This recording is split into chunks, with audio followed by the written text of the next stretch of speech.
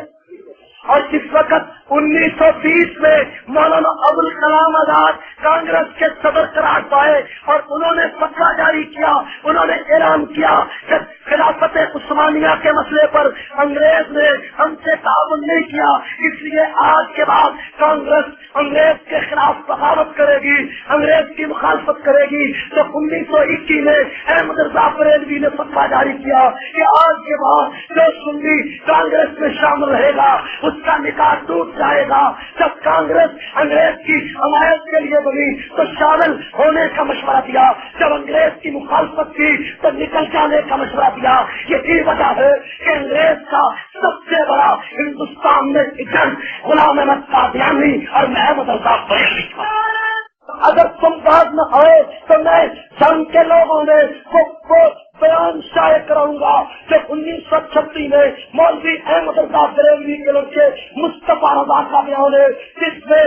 حامد رضا کا بیان ہے۔ اس حامد رضا احمد رضا کے لڑکے نے انگریز کے لیے کے نام اپیل شائع کی ہے، ملکہ کے نام ملکہ وکٹوریہ کے نام اپیل شائع کی کہ میرا باپ وفاداری میں کم، میرا باپ تمہارا بڑا وفادار تھا، میں بھی وفاداری میں کم نہیں ہوں، اس لیے میرا بھی وظیفہ بڑھایا جائے۔ وہ فتویٰ آزادی اخبار 1926 دلی سے وہ بیان شائع ہوا اور اس بیان سے معلوم ہوتا ہے احمد رضا بھی انگریز کا ایجنٹ تھا، اس کی اولاد بھی انگریز کی ایجنٹ تھی، ٹھیک ہے۔ اور ربنسن ایک انگریز ہے، مورخ ہے برطانیہ کی، انڈیا آفس لائبریری میں اس کی کتاب موجود ہے کہ انگریز ہندوستان میں ہمارے 2 آدمی تھے، ایک احمد رضا بریلوی اور ایک غلام احمد قادیانی۔ ان دونوں ان بیانات کے بعد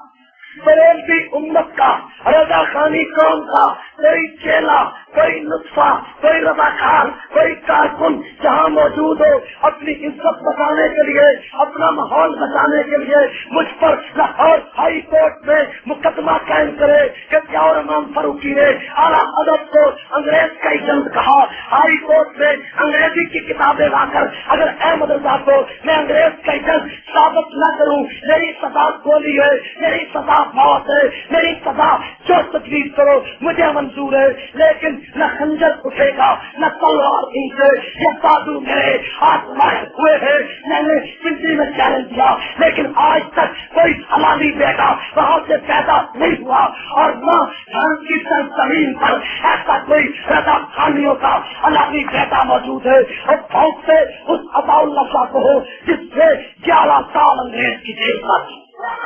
عطا اللہ شاہ کو کہتے ہو وہ انگریز کا ایجنٹ تھا، مجھے بتاؤ احمد رضا ایک دن جیل میں نہیں گیا، منیم الدین مراد آبادی ایک دن جیل میں نہیں گیا، احمد رضا ایک دن جیل میں نہیں گیا، یہ انگریز کے مخالف ہو گئے۔ اور عطا اللہ شاہ 11 سال جیل میں گیا، حبیب الرحمان لدھیانوی 19 سال جیل میں گیا، حسین احمد مدنی 4 سال کالا پانی مالٹا کے جزیرے میں گیا، جعفر سمیتری 14 سال کالا پانی میں رہا، ابوالکلام آزاد 13 سال جیل میں رہا، اور مولانا شبیر احمد عثمانی 3 سال جیل میں رہا، محمد علی جلندری 18 سال جیل میں رہا، عبید اللہ سندھی 25 سال چلا وطن رہا۔ اور جو چلا وطن رہے، جو پھانسیوں سے پر چڑھے، جو جیلوں میں گئے، انگریز کے دشمن تھے، تم انگریز سے بادشاہ مانگتے تھے، انگریز کی جاسوسیاں کرتے تھے۔ لیکن میری بات ذہن میں رکھیں، بات تو بڑی بکواس کی ہوگی لیکن میرا چیلنج قبول کرنے کی جرت کسی احمد رضا کے حلالی بیٹے میں نہیں۔ آپ گواہ ہیں میری اس تقریر کے بعد ایک بات یاد رکھیں، یہ بڑا بولیں گے، بڑی بکواس کریں گے، یہ بے ایمان ہے، یہ کافر ہے، یہ نجدی ہے، یہ واپی ہے، ان کے پیچھے نہ جاؤ، یہ تبلیغی بستر والے سب کچھ کہیں گے لیکن میرے چیلنج کا جواب نہیں دیں گے۔ دیکھیں تجربہ کریں، تجربہ کھلا، ٹھیک ہے کھلا، کتنے لوگ، ہزاروں لوگ موجود ہیں، کھلا تجربہ، بڑا بکواس کریں گے، بڑے الزام لگائیں گے لیکن ایک رضا خانی میرے